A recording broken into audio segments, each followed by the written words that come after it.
sejam bem-vindos a mais um podcast aqui na Isto é Bem-Estar. Hoje tô com um convidado diferente de todos, que eu já trouxe aqui. É uma especialidade totalmente diferente, que traz muitas curiosidades com o Dr. Roberto Beck para falar sobre otorrinolaringologia. Falei super bem. Passei no teste? Passou no teste. Primeiro teste aprovado. Oi, doutor. Obrigada pela presença. Eu que agradeço o convite. Um prazer estar aqui com vocês. Obrigada. Eu queria primeiro saber, que eu sempre pergunto isso, como você chegou até aqui, como você escolheu a parte de otorrinolaringologia, que eu acho uma parte super específica. Isso. Na área. Eu, desde que entrei na faculdade e tudo mais, eu pulei em vários galhos, em várias especialidades. Uhum. Então, assim, primeiro como médico, eu acho que eu nunca pensei, sonhei ser médico, aquele sonho de criança, vou ser médico quando crescer. Eu sempre pensei em fazer um monte de coisa e eu queria ser jogador de futebol. E aí, quando eu tinha... Toda criança, mas quando eu tinha 15 anos, minha mãe mandou parar de jogar bola e estudar. Tá. E aí, eu fui estudar e acabei entrando na faculdade de medicina. E durante a faculdade de medicina, eu acabei... Gostei de obstetrícia, gostei de cardiologia. E aí, mais pro final da faculdade, eu descobri que eu queria fazer uma especialidade que conseguisse juntar clínica e cirurgia. E o otorrino me proporciona isso. Então, assim, um otorrinolaringologista que quiser fazer só consultório e nunca pisar num hospital, ele consegue. E um otorrino que quiser só ficar dentro do hospital, ele também consegue. E também é uma especialidade que é muito legal porque tem vários exames complementares. Então, existem os exames auditivos, os exames da avaliação respiratória. Que são que a gente precisa fazer sempre, esses exames. Basicamente, sim, né? Então, a gente sempre precisa fazer audiometria ocupacional, os periódicos, tudo mais, né? E também nasofibroscopia, que é um exame para avaliação da via aérea, né? Então, cada parte da otorrino foi me encantando por esses aspectos. Entendi. Né? Então, eu gostei tanto dessa parte cirúrgica quanto da parte clínica. E na parte clínica hoje, o que tem de problemas mais comuns que você recebe na sua clínica? Então, basicamente assim, tontura, né? Então, tontura é uma doença, um sintoma... Que é labirintite. Então, labirintite é o jeito do povo falar, né? É isso que eu costumo falar, eu costumo explicar. A labirintite acabou sendo um termo meio consagrado para chamar qualquer tontura.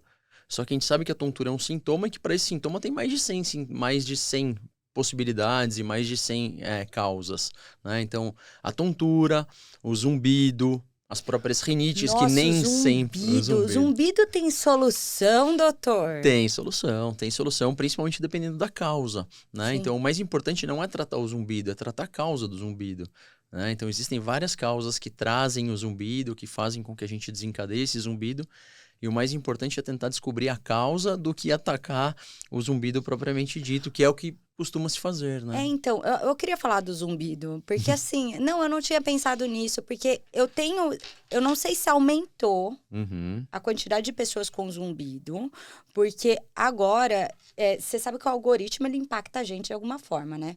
Cara, não para de aparecer coisa de zumbido pra mim. O tempo inteiro. Tem muita gente com zumbido? Tem muita gente com zumbido. Então, o zumbido foi uma coisa que, durante muito tempo, as pessoas reclamavam e os médicos falaram, aprenda a conviver com isso, que isso não tem o que fazer. Né? Depois acabou mudando um pouco, principalmente porque a gente começou a descobrir as causas. E quando a gente começou a descobrir as causas mais específicas, atacando as causas, então tem sim o que fazer com o zumbido. E quais são as causas? A disfunção de ATM, por exemplo. Então, aquela disfunção de ATM, aquela crepitação da articulação temporomandibular, né? Então, aquelas pessoas que têm crepitação na ATM, que tem alguma alteração de mordida, bruxismo, apertamento, isso pode ser uma causa de zumbido, né? As perdas auditivas, que durante muito tempo foram negligenciadas pela... preconceito de não querer usar aparelho, de não querer tratar a perda. Então, a perda auditiva é a causa mais comum de zumbido, né? Isso principalmente vai acontecer depois de uma certa idade. Todo mundo vai ter zumbido? Não necessariamente, tá? Desespero do zumbido. Porque eu vejo quem tem zumbido, é muito chato. Sofre demais. E eu tinha uma pessoa que trabalhava comigo Que ele ficava louco. Louco. Tem bastante gente, assim. Tem alguns pacientes que até acabam desencadeando até certos quadros depressivos, de ansiedade bem grave relacionados ao zumbido.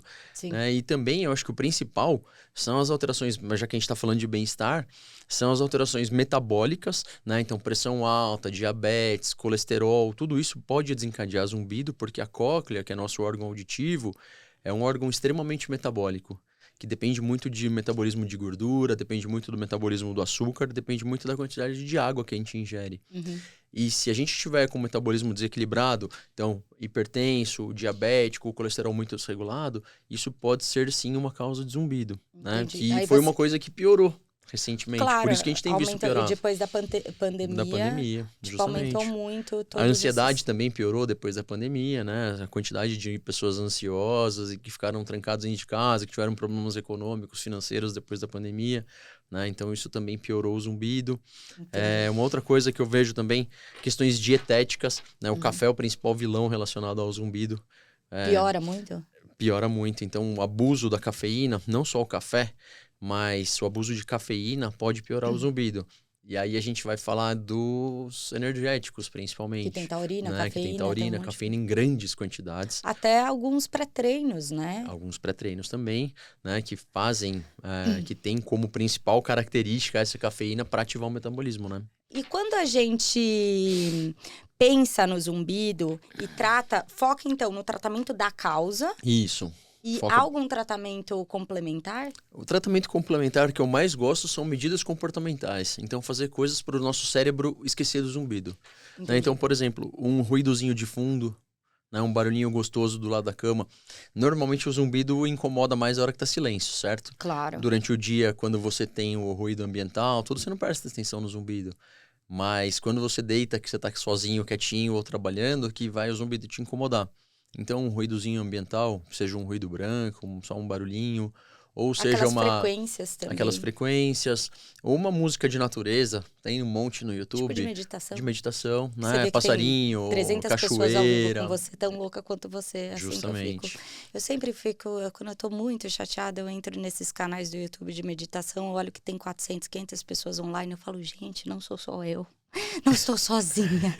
Isso dá um certo conforto até um certo ponto, né? Mas como é que faz o barulho do zumbido? Eu sempre tive essa curiosidade. Tipo, o que acontece para fazer o barulho? Existem vários tipos de zumbido, né? Existem várias percepções que a gente pode ter. Então, tem o zumbido tipo motor, que parece que é um barulho mais grosso, né? Que você escuta lá dentro, ou que é o mais comum, ou um grilinho. Tem gente grilinho que... faz barulho? Mas é de onde vem esse barulho? Esse barulhinho, ele vem das células de dentro da cóclea. Tá? Nossa, então, é um barulho do mau funcionamento das células da cóclea. Ou do barulho da ATM. Então, esse ranger da ATM, você pensa que ela é de dentro da cóclea, mas é o rangido da ATM que está te incomodando. Você começa a ter uma sensibilidade para as coisas que acontecem internamente, talvez isso? Isso, você passa a prestar mais atenção no barulho que está sempre lá dentro. Que sempre existiu.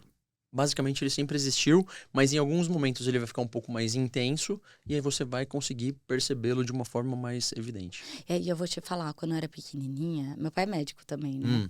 Quando eu era pequenininha, eu gostava de comer leite condensado com Nescau. Aí eu fazia aquela melequinha, eu comia pequena, fui lá, sujei, lambuzei meu rosto inteiro de leite condensado. E capotei, brinquei, né? De repente eu acordo no meio da noite ouvindo um barulho tipo de cachoeira, assim, papel amassando cachoeira. Eu falava, pai, eu acordei meu pai, você tá ouvindo esse barulho? Que barulho, filha? Esse barulho era um barulho muito alto, doutor. Aí ele falou assim, não melhora, Paola, não tá fazendo barulho nenhum. Quando ele tocou no meu rosto, eu tava cheia de... Ele entrou algum bicho no seu ouvido, fui pro hospital. Cara, tinha uma formiga gigante no meu ouvido. E aí meu pai me explicou que o tímpano, ele é transparente. Teoricamente, a formiguinha, ela não enxerga. Pelo menos quando eu era pequena era assim. Porque meu pai um dia também me contou que galinha tem 2 corações. E eu acreditei minha vida inteira. Porque eu achava que o espeto da galinha... o espeto da churrascaria tinha muito coração de galinha. Enfim, não sei se é transparente. Mas ele falava que era transparente. E não enxergava. E eles tiraram a formiga e parou. Imagina o som do ruído. Porque se ela tava... Do zumbido. Porque se ela tava ali dentro e fez essa barulheira... Isso. Então, nosso órgão auditivo ele é extremamente sensível, né? Então, a formiguinha lá dentro, e principalmente se ela estiver caminhando sobre o tímpano ou dentro do conduto auditivo, a gente vai conseguir perceber essa movimentação dela, né? Agora, o barulho do zumbido, ele é mais interno ainda. Ele é Mas do ele é mais tímpano pra intenso? dentro. E é mais intenso? Muitas vezes, normalmente, ele é menos intenso do que um barulho de corpo estranho. O barulho de corpo estranho, né? Como da formiga, da barata, de qualquer coisa que pode entrar dentro do seu conduto, ele é um barulho muito intenso, porque ele fica muito aqui do lado de fora e é um barulho de um bicho grande. Agora, o barulho do zumbido é um barulhinho de células se movimentando. Então, é uma percepção de que as células estão com um mau funcionamento. Entendi. E você consegue avaliar, tipo, qual que é a altura desse zumbido? Porque como é uma coisa muito pessoal, Isso. você consegue avaliar isso? Existem alguns exames, não de forma objetiva, mas de forma subjetiva. Então, existem alguns exames que você vai avaliando principalmente uma coisa chamada limiar de desconforto e também a intensidade do zumbido. Então, você vai apresentando alguns barulhos para o paciente. Isso normalmente é a fonoaudióloga que faz. Ela vai apresentando barulhos para o paciente e ele vai tentar comparar esse barulho ao barulho dele, né? E como eu disse, assim, como ele se trata de uma coisa extremamente subjetiva, muitas vezes o barulho ele é nem tão intenso, mas para você ele incomoda demais. É igual percepção, né? de dor, Igual percepção de dor, esforço. exatamente. É uma coisa bastante individual. Deve ser bem estranho o zumbido, né? Eu fico pensando... Você nunca teve? Não, eu já tive assim, porque agora eu tenho me atentado muito. Eu não sei se o relógio, tanto o Apple Watch, alguns outros relógios, eles estão tomando muito cuidado com decibéis, né? Isso. Então, eu vejo que há uma preocupação. Quando tem eu não consigo um barulho muito alto. Quando tem, eu fico com... O zumbido, então, vamos comparar para a gente trazer mais para o dia a dia, é aquele barulho que você fica depois da balada. É aquele... né? Ou pode ser dessa maneira. Ou depois de um rojão do seu lado. Depois de um rojão estourado do seu lado, tá? Ele vai ser tão mais intenso ou menos intenso, dependendo da intensidade do estímulo e de quanto ele tá te incomodando, né? Então, isso varia muito da percepção. E na balada, por exemplo, ele é uma alteração aguda. Então, à medida que você descansar, ele vai embora. Sim. Né? Agora, pensa num funcionário, não para, um funcionário de metalúrgica, que ele está cronicamente exposto a um ruído muito alto lá, às vezes até no passado sem proteção, sem nenhum tipo de cuidado das empresas e tudo mais, ele vai desenvolver perda auditiva e o zumbido consequentemente. Entendi. Né? Então isso é uma agressão das células da cóclea. E aí a parte metabólica e a cafeína também fazem muito mal a isso. Experimenta um dia, não. Nunca faça isso. Não, mas assim, quando você toma muito café, às vezes dá uma sensação como se fosse um estampido no ouvido. Assim, o ouvido, de repente, ele estoura, ele entope e começa... Sim. E aí, de repente, melhora. Sim. Isso é zumbido. Esse é um tipo de zumbido que aparece bem agudo. Eu tenho sempre quando eu tô no avião. No avião. Sobe, daí, tampa, estoura. Aí você fica assim, abrindo a boca pra ver se o troço sai. Então, não mas pode. Daí... Pode. Mas isso é da variação da pressão atmosférica, né? Mas só que faz essa mesma coisa. Exatamente. Mas é a mesma coisa que você tá falando. E quando vai desentupindo, vai... Isso, exatamente. Meu filho, ele teve... Quando ele era pequenininho, eu tava amamentando ele. Eu tinha mania de amamentá-lo deitado. E ele era prematuro. E aí, como eu era muito nova ainda. Aí eu deitava na cama de lado, amamentava ele. Aí ele chorava muito, eu não sabia por quê. Quando ele tinha mais ou menos uns 6 meses, eu nunca esqueço. Eu ouvi um barulho, eu tava amamentando, eu ouvi um estalo. Cara, estourou o tímpano dele e saía pus pelo ouvido dele. Ele ficou muito tempo com uma perfuração no tímpano. Eu descobri que como eu tava amamentando ele deitado, acho que, eu não sei explicar, né? Uhum. Deu algum tipo de obstrução aqui. Não, é o leite mesmo que vai pro fundo do ouvido. E aí cria um processo inflamatório, Cria um processo inflamatório. Então o leite, por mais que seja um leite materno, ele acaba sendo um tanto quanto irritante para a mucosa da orelha média e isso desencadeia. Isso é uma das principais causas de otite de repetição na criança, né? Mamar deitado. Então, quando o bebezinho chega no consultório com otite de repetição, a primeira orientação e normalmente a definitiva é não mamar deitado. Então, não mama deitado e cuida do nariz. Né? Mais retinho possível. Era mania de deitar. Eu deitava na cama, mas colocava tadinho deitado, gente.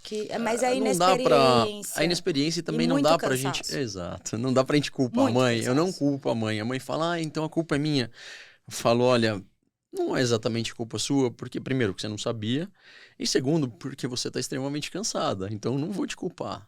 Não tem como. Não é uma culpa, é uma coisa que acontece pelo cansaço. Mas depois você nunca vai imaginar que uma coisa dessas vai acontecer. E a partir do momento que você tem esse tipo de orientação, você vai tentar se policiar. Mas vai ter um dia ou outro que você vai estar cansado. Mas eu vou te falar, doutor, não façam isso. Porque uma vez que você estoura o tímpano da criança, para restabelecer e recuperar, às vezes não recupera. Meu filho, foram anos, até 10 anos ele teve o tímpano estourado. E os cuidados, né? Então, depois, uma criança com tímpano perfurado, ela vai ter que se cuidar para entrar na piscina. Não pode mergulhar. Não pode mergulhar, não pode fazer natação, tem que usar protetor, tem uma série de cuidados.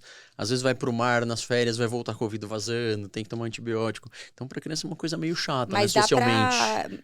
Dá sim, o do meu filho já tá 100%, ele não tem mais Normalmente perfuração. Restabelece-se espontaneamente. Né? Em alguns casos precisa ser cirúrgico, né? Para fechar a perfuração. Entendi. E fazendo até o link, que eu quero falar um pouco de atleta também, e daí eu quero fazer um gancho com isso. Os fones de ouvido, hoje em dia, eu percebo tanto os meus filhos quanto alguns atletas, eles ouvem o som, tipo, eles não têm noção de como eles ouvem o som alto. Exato. Isso prejudica muito a audição? Olha, a gente não tem ainda estudo de longo prazo de o quanto que isso vai prejudicar. Tá. Né? Então, não tem nenhum estudo de 20 anos de segmento. Assim, isso é basicamente novo. Sim. Tá? Quando eu era adolescente, a gente não usava tanto fone, a gente usava fonão. E era muito mais difícil o acesso. Hoje em dia, todas as crianças... E também não era tão potente assim, era baixinho, Isso. Né? Então, a gente ainda não tem nenhum follow-up de grande duração para saber qual que vai ser o tipo de repercussão.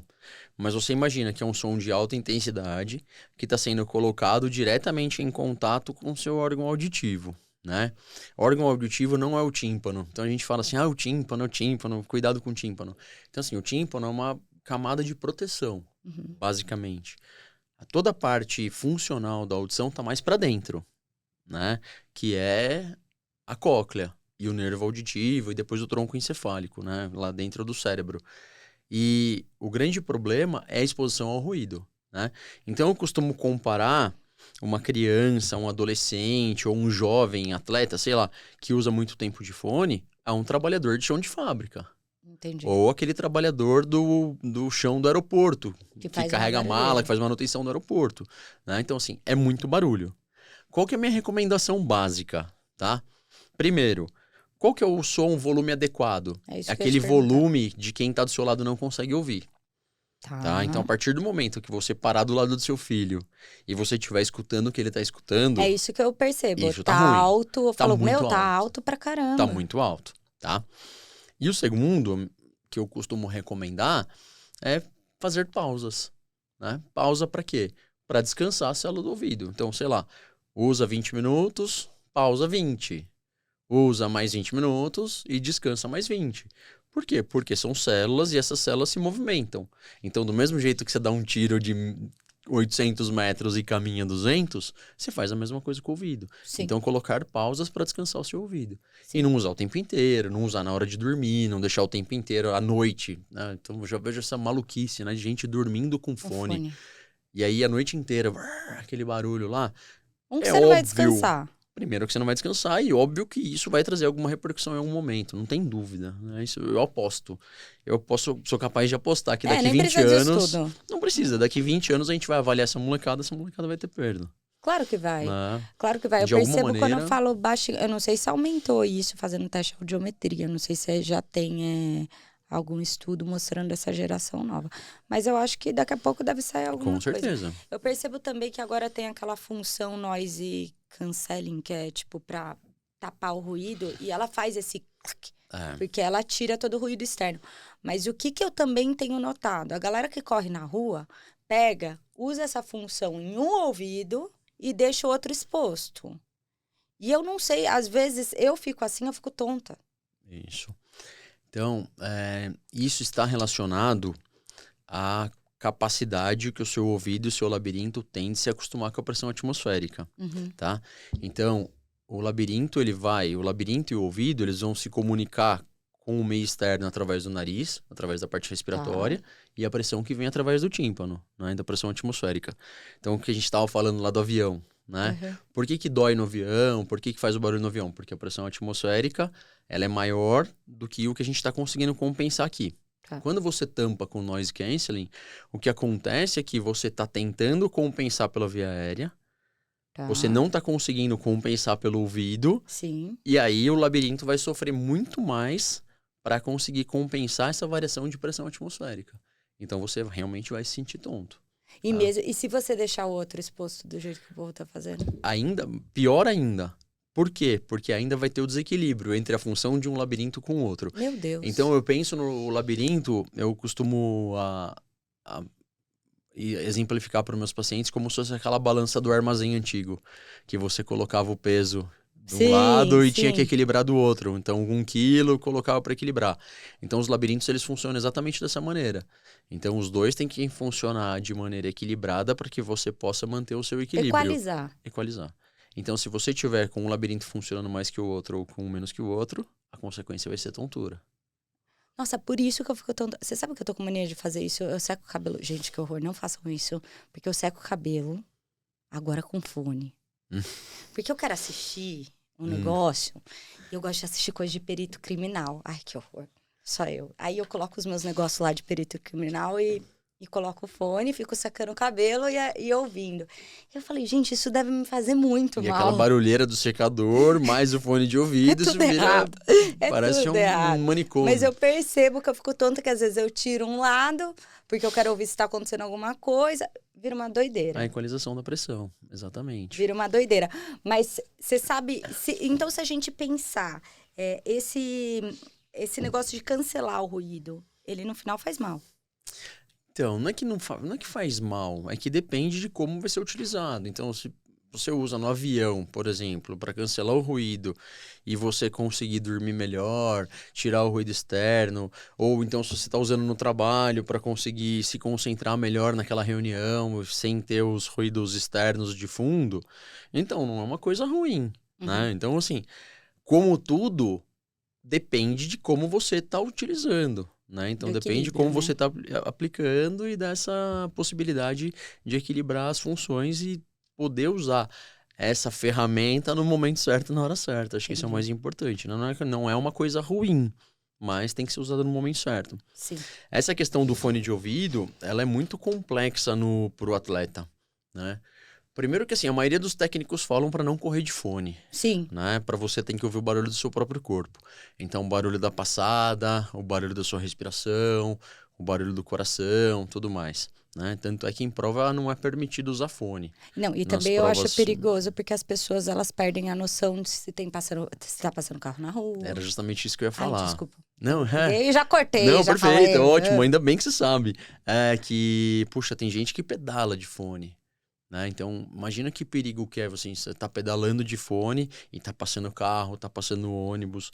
E não pedal de treino só, tô falando pedal na Brigadeiro. O pessoal vai trabalhar e atravessa a rua ouvindo fone e o ônibus tá vindo a 60 por hora. E buzina, a pessoa tá com o negócio de ruído desligado, não tá ouvindo absolutamente nada. E tá em outro mundo, porque tá prestando atenção na música, tá prestando atenção no programa XYZ, né? Sim. Então, isso é uma coisa que é bem complicada, que a gente ainda não está conseguindo avaliar o quanto que isso vai trazer de repercussão, né? Então, isso vai repercutir de uma maneira negativa em algum momento. Né? Sim, eu também acho, porque eu sou uma pessoa que eu tenho em mente, tem vários estudos falando sobre isso, e eu já citei, eu acho que algumas vezes, sobre a importância de você prestar atenção no exercício que você está fazendo. Tanto com relação a, você vai fazer uma musculação, cara, você tem que estar atento, você tem que se concentrar. Você tem que concentrar porque tem estudos mostrando que se você imagina que você está segurando uma carga de 5 quilos e consegue colocar aquela força sem nenhuma carga, só com a concentração você consegue recrutar a quantidade certa de fibras musculares. Mas as pessoas, elas ficam fazendo o exercício, mexendo no celular, com o fone, não prestando absolutamente... Aí fala, meu treino não rendeu. Isso é percepção corporal. Sim. Né? Então, percepção corporal serve para qualquer coisa. Então, serve para musculação, serve para corrida, serve para qualquer coisa. Exatamente. Né? Então, isso é importante. E hoje, pensando em atleta, a parte de otorrino, que você disse que em determinado momento da sua carreira, você foi mais para a área do esporte, trabalhar com atletas. O que foi esse gancho? Como que apareceu isso tudo? Puxa, então, eu trabalhando como otorrino geral aqui em São Paulo, eu tenho alguns amigos que são médicos do esporte. Então, um trabalhava com natação no Pinheiros, o outro trabalhava com futebol. E virava e mexia, eles me ligavam, tô com um atleta X aqui que precisava avaliar. Tô com um atleta que não tá respirando bem, que acha que precisa operar o septo. E, tô com não sei quem que tá com dor de ouvido. Sim. E isso me deu um clique. Falei, poxa vida, toda hora eles me ligam e eu não tinha um espaço para atender. Assim, eu sempre, aqui em São Paulo, eu trabalhava em hospital, só trabalho no Hospital das Clínicas. E lá eu não tinha essa possibilidade de atender meus pacientes. Então eu sempre ia no consultório deles para atender. Sim. E aí isso me deu um clique. Falei, olha, eu gosto tanto de atleta, eu fiz esporte a vida inteira. Boa parte da minha faculdade foi educação física, basicamente, tanto que eu treinava. E participou de todos os jogos da todos faculdade? os jogos da faculdade e participava de verdade, assim, eu treinava, assim, eu gostava de fazer. E joguei futebol, tudo mais. Então, eu falei, por que não juntar a minha especialidade com a possibilidade de se fazer alguma coisa em prol dos atletas? Sim. Né? Sejam eles atletas de mais performance ou sejam eles atletas de final de semana, alguma coisa assim. Limpando a mesa. E quando... Aí eu tive essa ideia e foi então que eu conversei com o Dr. Gustavo Maglioca, né? Da Care Club, Sim. do Palmeiras, tudo mais, que nos deixou. Eu sou palmeirense. É mesmo? Adoro Palmeiras. Você gostou do Dr. Gustavo. Gente. E aí ele... Eu falei pra ele, Gustavo, toda hora vocês precisam que eu faça avaliação de não sei quem, toda hora vocês me chamam, quero trabalhar aqui com você. E a clínica não tinha otorrino. Ele falou, mas me mostra por que a clínica, por que a Care Club precisa de um otorrino? Por que a gente precisa ter um otorrino aqui onde tem médico do esporte e ortopedista? Aí eu montei uma apresentação e fui lá na cara mostrar pra ele. Ele já era meu amigo e tal, montei uma apresentação, fui lá, falei, você precisa de mim por conta de respiração, você precisa por causa das otites, você precisa por causa do sono e outras coisas mais que vão aparecendo no dia da tontura e outras coisas que vão aparecendo no dia a dia do atleta. E ele falou, você começa semana que vem. Né? Então, assim, logo ele comprou a ideia, assim, sempre foi um cara muito inovador. E foi a primeira vez que a gente teve um otorrino trabalhando numa clínica de medicina esportiva. Que pra mim é super novo, assim. Otite do esporte. Otorrino do esporte, assim. Otite, otorrino. Os caras, até meus residentes falam, nossa, professor, você é otorrino do esporte? Eu falei, olha, não tem ainda, essa especialidade não existe, mas quem sabe um dia a gente consiga até ter uma subespecialidade, alguma coisa assim. Né? É que é muito específico. É muito específico. O médico esportivo, ele acaba pegando tudo isso, olhando para o 360 e direcionando. Hoje, pensando no atleta, quais as queixas mais comuns? Basicamente é sono. Sono. Tá? O mais importante é distúrbio do sono. Ele chega com um problema na qualidade do sono. Doutor, não consigo dormir. Tá? O não consigo dormir, ele é muito variável, tá? Então, ou não consigo pegar no sono, ou eu pego no sono e acordo durante a madrugada e demoro horas para dormir de novo, ou tenho um sono muito leve que não é reparador. Ou acordo cansado. Ou até o mais comum, que são aqueles que não percebem que tem distúrbio do sono, tá? Que é aquela pessoa que tem dificuldade para perder peso, por exemplo. E nem sabe o que está acontecendo. Que não sabe o que está acontecendo. Puxa, eu treino, eu faço minha dieta adequada, eventualmente tomo até remédio e ainda assim tenho dificuldade para perder peso. Puxa, mas será que você está dormindo direito? E por que o dormir direito tem a ver com o sono? Porque durante a noite de sono, a gente produz um monte de hormônio. Então, a gente produz hormônios androgênicos, a gente produz hormônios femininos, a gente produz hormônios relacionados ao metabolismo e hormônios relacionados à saciedade. Sim. Então, se você não tem uma boa noite de sono, no dia seguinte você vai ter várias repercussões relacionadas a ganho de massa muscular, a recuperação, não só muscular, mas recuperação neuromuscular. Então, em relação à concentração, em relação à memória.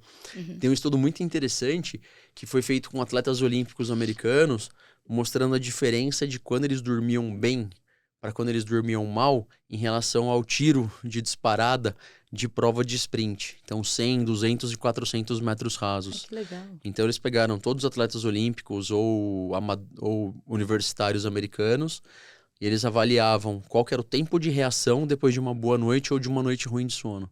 E, claro. E, obviamente, dava muita diferença, principalmente relacionada à concentração, né? Então, e para um atleta olímpico, se você for pensar, esse tempo de reação Não, esses vale milésimos, medalha. né? Vale medalha. Óbvio. Ou tira o cara da Olimpíada, faz com que o cara perca um sonho, né, de não ir para as Olimpíadas por conta disso. E essas causas, porque teoricamente, eu acredito, eu trabalhei no Instituto do Sono. Na verdade, eu fiz pesquisa no Instituto do Que legal. Sono. Mas eu trabalhava com obesidade, né? E na obesidade tem uma questão de circunferência de pescoço que todo mundo subestima ou nem olha para o pescoço da pessoa. Por conta de apneia, e a pessoa acaba tendo uma qualidade de sono ruim.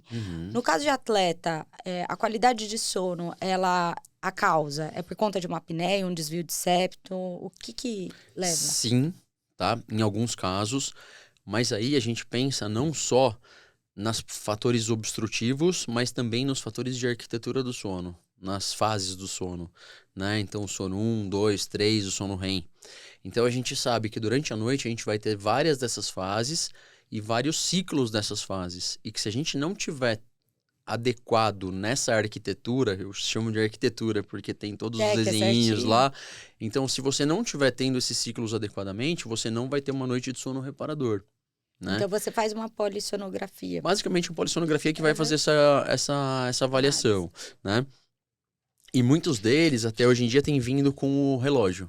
Sim. Né? Então, puxa, meu relógio está marcando que eu não estou dormindo bem. Isso?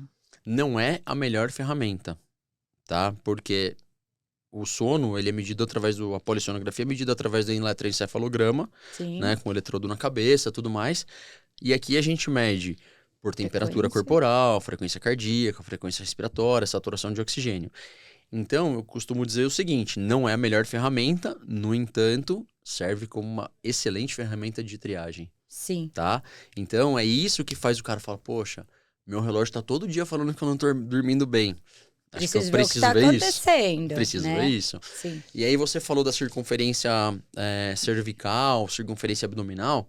Isso muitas vezes pro atleta não é o ponto. Não é. Né? Porque o cara é magrinho, né? Então vai um monte de gente, cara de 25 anos, 28, né? Atleta amador de triatlon, de corrida, gente que corre muito bem, tudo, e que dorme muito mal. E aí você tem que buscar outras causas que não a apneia. Então, nesses casos, a polissono, do ponto de vista obstrutivo, ela é normal. Então, o índice de apneia e hipopneia é normal, quase não tem ronco, mas tem alteração da arquitetura. Entendi. E essas alterações da arquitetura, aí elas vão estar relacionadas à ansiedade. Tem muita gente que tem atleta que tem síndrome da perna inquieta, síndrome né? da perna inquieta, ansiedade e tudo mais. Então, essas são grandes repercussões que tiram o sono, né? Sim. Que tiram a qualidade do sono e, consequentemente, prejudicam a recuperação no dia seguinte, né? Entendi. Prejudicam a recuperação muscular, a recuperação neuromuscular e a produção hormonal, tudo. E aquele negocinho que a galera usa no nariz pra dormir? E pra treinar também. Não serve pra nada, né? Basicamente. Então, mas bom, que eu queria saber, porque eu nem sei o nome daquilo. Eu sei que a galera usava, eu vi a galera usando, porque eu falo, gente, eu fico olhando pra aquele negócio, funciona. Aquilo é um dispositivo de válvula nasal. Né? Então, é um adesivo que você vai prender basicamente para abrir. Só que se você tiver um desvio lá dentro, não serve para nada. Então, basicamente, assim, ele vai servir se você tiver um desvio nessa região. Então, se você tem um desvio muito bizarro, um desvio muito significativo nessa região do nariz... Uma carne esponjosa, sei lá o quê. Não, nem carne esponjosa. Basicamente desvio. A carne esponjosa adulto não tem. Não? Não. Olha que burra. Então, Dá isso zero pra ela. Eu não entendo de nariz, gente. Eu entendo uma coisa, doutor, que meu nariz é gigante e eu odeio meu nariz. Não fale isso, não fala isso. Eu falo que a única coisa, vem os cirurgiões plásticos, eu sempre falo, doutor, eu quero fazer negócio no meu nariz.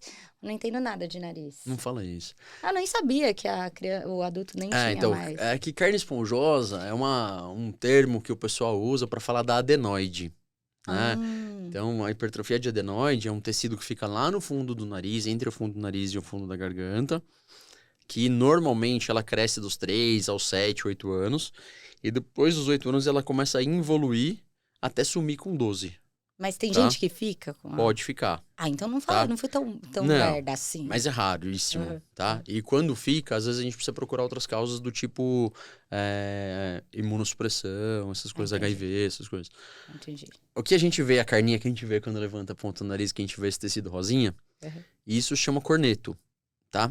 É um tecido esponjoso, que é um tecido mucoso, na verdade. Não é esponjoso, é um tecido mucoso, tá? E é um tecido erétil. Então, por ser um tecido erétil, ele aumenta e diminui de tamanho de acordo com a circulação, de acordo com a vascularização e de acordo com a posição da cabeça. Então, você nunca percebeu que, assim, às vezes você deita com a cabeça por um lado... Eu respiro bem, às vezes. O nariz, aí você vira pro outro lado e tá respirando mal. Porque quando você tá deitada, você com a cabeça para a esquerda, a circulação, o sangue vai mais para a esquerda, vai desentupir o nariz de cima e o de baixo vai ficar mais entupido. Se o seu nariz de cima, se a sua fossa nasal de cima já for entupida, você vai ficar com os dois tampados. Aí o que eu faço? Aí você tem que tratar. Entendi. Eu vivo assim, eu vivo trocando a cabeça de lugar. Aí eu resolvo dormir com a cabeça pra cima. Isso basicamente está relacionado à rinite e pode ter algum desvio associado. Entendi. Né? E o desvio do septo, o que ele é? É uma alteração da anatomia dessa cartilagem que a gente tem aqui no meio, que não é essa cartilagem que vai para cima. Essa bem do meio. Essa bem do meio que vai para trás.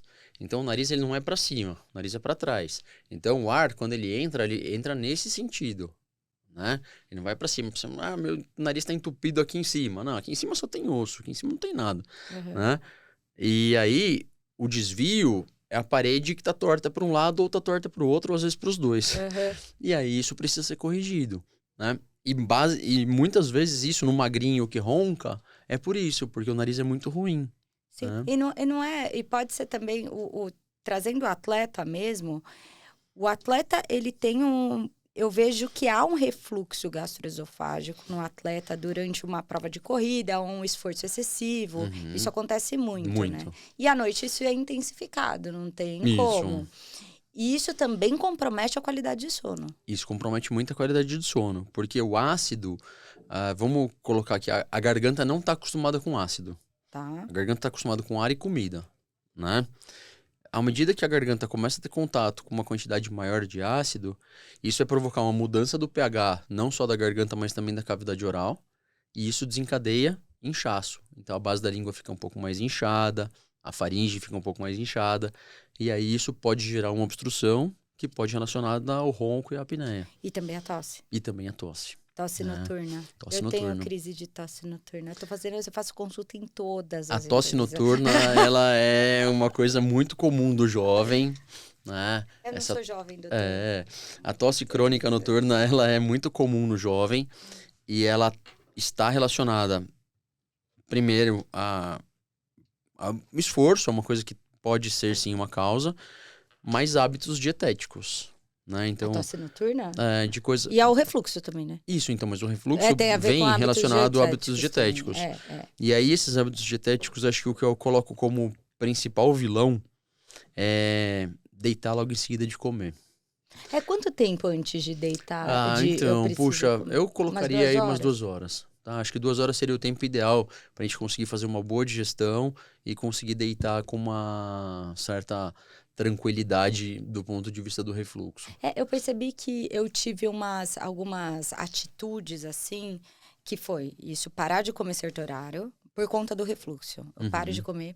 Eu evito muito comer uma quantidade de carboidrato simples. Eu faço uma alimentação muito leve. Muito leve.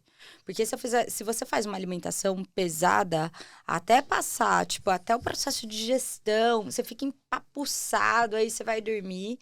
E evitar, beber. É que eu bebo muita água dormindo. Olha isso, que doido. Você acorda pra beber água? O tempo inteiro.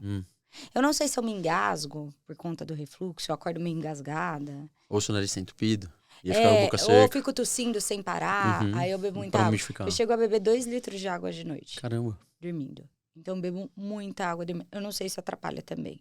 Não. Beber, porque eu deixo a garrafinha de água Ela lá. só vai ter que ficar acordando toda hora. Eu Se você acordo- pega depois, se pega no Você sono não tem fase noção depois, de como eu sinto sede. Eu acordo, eu dou uns gargalos já. e você vira na cama e dorme de novo. Durmo de Não novo. tem Eu dificuldade tenho, pra pegar no não sono de tenho novo. como, não tenho... É que eu acordo 4 da manhã, né? Então tá tudo certo. Tá tudo Tá. certo.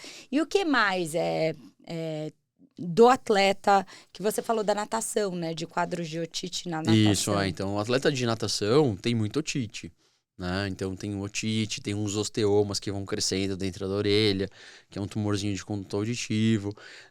O atleta de natação, ele acaba ficando meio cascudo, né? Então o conduto auditivo externo, ele vai ficando meio cascudo a ponto de não ter mais tanto otite, né? Mas ele às vezes tem uma questão de produção mais excessiva de cera, que precisa limpar a cera toda hora, né? Sim. Ou então aquele que está começando na natação, né? Então tá começando natação, nunca teve muito hábito de água e começa a entrar na água com mais frequência e aí começa a ter otite, que é a mesma coisa que acontece quando a gente vai pra praia no verão, né? Você vai pra praia no verão e aí aparece aquela otite externa, né? Então essa otite do nadador é uma otite diferente do seu filho. Então o seu filho tinha uma otite média, Sim. que era uma alteração da mucosa da orelha média. Normalmente a otite, quando a gente vai pra praia, é uma otite externa, que é da pele do conduto auditivo. É desses 2 centímetros. De tanto É uma alteração exposição. dermatológica, basicamente, tá? Então, a exposição, a água, quantidade de água, e às vezes até água poluída, vai causar uma inflamação da pele do conduto auditivo. E o conduto auditivo tem uma característica especial, que é, ele não toma sol, então faz com que ele seja uma pele muito mais sensível, né? E é tudo escuro lá dentro. Então, quando começa a acumular muita água, quando começa a acumular muita sujeira, pode acumular fungo, né? Então, a gente pode ter uma otite externa fúngica, né? Que é produzida por um fungo que, quando a gente olha dentro do ouvido, parece que é aquele pão velho da geladeira.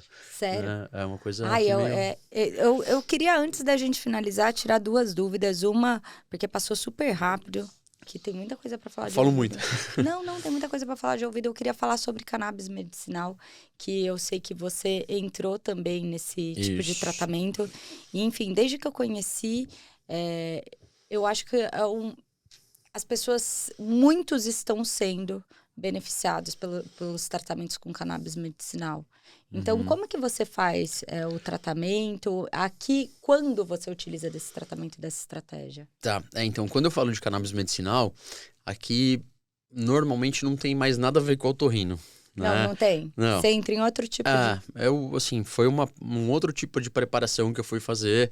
A gente tava conversando no backstage, né, que minha vida na medicina foi muito louca, assim, que eu fui mudando, de fazendo várias coisas diferentes, e a cannabis foi uma delas. Eu acabei indo pra cannabis por conta da minha mãe. Então, minha mãe teve um AVC muito grave, e aí ela ficou muito deprimida depois, e a gente tentou com vários antidepressivos, e não tinha muito resultado, e aí quando ela começou a usar cannabis, ela melhorou 300%. Né? Então, assim, ela teve um benefício que foi uma coisa absurda. Sim, eu conheço muita gente que está fazendo tratamento. E foi quando eu pensei, por que não aplicar isso para meus pacientes, né? Ah. E aí eu fui estudar, fazer curso e buscar literatura, tudo mais para poder me embasar, para poder aplicar isso no meu dia a dia. E na otorrino eu te digo assim, que são poucas as indicações ainda, né? Então a gente está estudando alguma coisa em relação ao zumbido. É isso que eu ia te falar, até no zumbido deve ter resultado, né? Então o zumbido, assim, tem até algumas teses no HC correndo a respeito disso, né? Então a gente está estudando em relação à tontura, tá? Então eu tenho paciente com tontura que está usando, que tem bastante benefício, bastante mesmo. Qualidade de sono. Insônia, tá? Então, hoje, eu te digo que 70% dos meus pacientes são de insônia, que eu trato com cannabis. Olha. E o resultado é fantástico, né? Então, a gente tem... Quando a gente fala de cannabis, a pessoa fala, é CBD, vou tomar CBD. A pessoa acha que vai até ter larica. CBD é uma parte da planta, tá? Então, puxa, dentro da planta cannabis, a gente tem mais de 500 coisas que a gente pode extrair. O CBD é uma delas, o THC é outra coisa, tá? Então, o que dá larica, o que dá o efeito psicoativo? É o THC, Sim. tá? Então, o THC é o que promove o efeito psicoativo. Só que a gente tem outros tantos, é uma sopa de letrinhas. Então, CBN, CBG, CBC, THCV, THCA, tem várias coisas. E quando a gente faz a combinação desses canabinoides, a gente consegue agir. Então, por exemplo, a combinação do CBD com o CBN tem se mostrado muito efetivo no tratamento da insônia. Tanto na insônia inicial, que é aquela que a pessoa tem dificuldade para começar a dormir, quanto na insônia de manutenção, que aquela pessoa fica acordando toda hora. Né? Mas ela tem que tomar pelo resto da vida? Não necessariamente. Por quê? Porque a gente tem um sistema chamado sistema endocannabinoide. Que já existe no nosso Que já existe no nosso corpo. Então, quando você toma, você está suplementando. Regula. A partir do momento que você consegue regular, você pode diminuir a dose e aí então parar. Né? E também, nesse meio tempo, a recomendação da mudança do estilo de vida. Né? Puxa, o que você está fazendo de errado para não conseguir dormir? É ansiedade? Vamos tratar a ansiedade. É alguma coisa de rotina? Poxa, tá treinando muito tarde, tá fazendo treino de tiro 9 da noite, Sim. tá jogando bola 10 da noite com os amigos, aí não consegue dormir depois porque fica muito pilhado. Né? Então, essa mudança do estilo de vida, mudança de hábito alimentar, tudo isso que vai transcorrendo em torno do tratamento com o cannabis, essa mudança de estilo de vida é o que proporciona essa melhora da qualidade de vida. E se você traz o cannabis para o mundo do esporte, ele passa no doping? Então, o CBD, hoje em dia a UADA, né, que é a entidade que cuida do doping no esporte, ela libera 100% o CBD, o canabidiol, tá? E o THC em até 150 nanogramas por ml de urina durante o período de competição. Que ele pensa como um tratamento, né? Isso, que ele pensa como um tratamento, ou até, eventualmente até tem alguns atletas que fazem uso recreativo, que a gente sabe, e como a gente não pode pensar no THC como algo a melhorar o desempenho. É isso tá? que eu ia te perguntar. Ele porque influencia o desempenho? Não diretamente. Ele vai ter uma vantagem competitiva usando? Então, essa é uma pergunta interessantíssima que todo mundo me faz. Eu vou melhorar meu desempenho com cannabis medicinal? Não. Eu vou melhorar minha qualidade de vida. E, consequentemente, eu vou melhorar meu treino e, consequentemente, eu melhoro meu desempenho. Então, se você pensar vamos usar um monte de maconha, tá? Então, cannabis recreativo. Então, você vai fumar maconha e vai treinar. Qual que vai ser o desempenho depois de fumar maconha, depois de treinar depois? Vai ser péssimo. Sim. Porque essa questão psicoativa vai te produzir letargia, sedação, larica, vai comer mais, vai comer errado, né? Então, o uso do cannabis medicinal é justamente o contrário. Porque como você pega é um óleo... boa. Eu vou pegar a parte boa e, melhor ainda, eu vou conseguir controlar a dose. Sim. Coisa que você não consegue fazer quando você está queimando a planta.